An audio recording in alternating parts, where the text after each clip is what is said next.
say that, you know, we are very, very...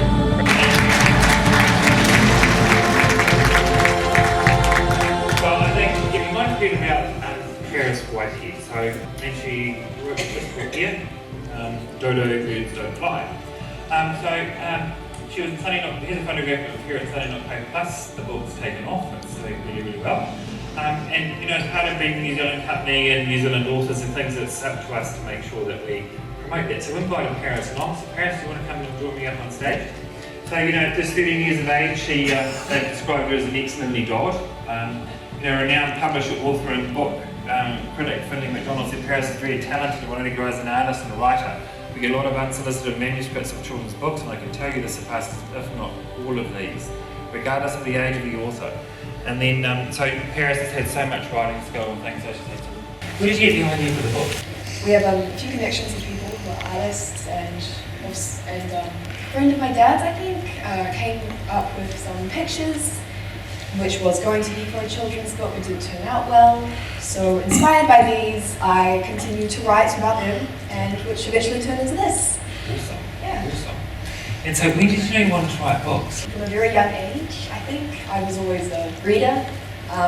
Literature was always a very good passion of mine, and I guess it was always a part of me, like wanting to do it, but I guess you've really got to get out there and try things, otherwise you're not going to get there. So when you were writing your books, how did you go about it? How do you fit into all the schoolwork and everything that's going on in your life? So it's a bit hard most of the time, but you just got to find your free time. You got to organise everything around everything else. And so how did you come up with the story? Based on pictures, you see Dodo bird, of course, balloons. Dodo bird being a good choice, it's easy for children to say. It's just good. I've had a decent cast based on the pictures, and it's quite good to just come up with ideas about that, just revolve an idea around a character, how they connect with another character, and go on from there. Oh, very cool. So, and then, so how many drafts did you do of the book? I say about 3. Oh, 3? Yeah. That's quite good, isn't it, guys?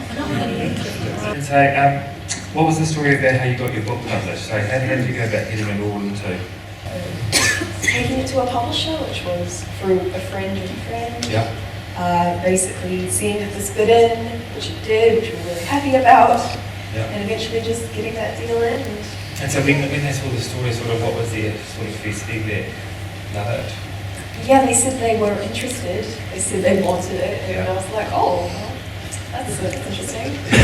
Yeah. So how did you feel when you finished the book? So now this is in bookstores, so what does it make you feel like? I get nervous about it a lot. Like, oh, who's going to pick this up? Yeah. So that's really good. Is there anything else you want to sort of tell us about your book?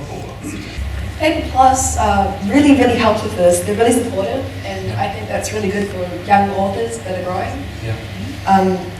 Yeah, especially with literature like this, it's good to inspire children that they can do things, Yeah. that they can become not only the consumer, but the person that produces this kind of work, which is, I think it's really good.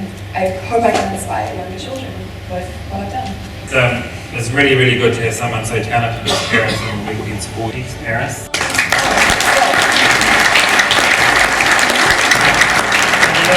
Thank you very much.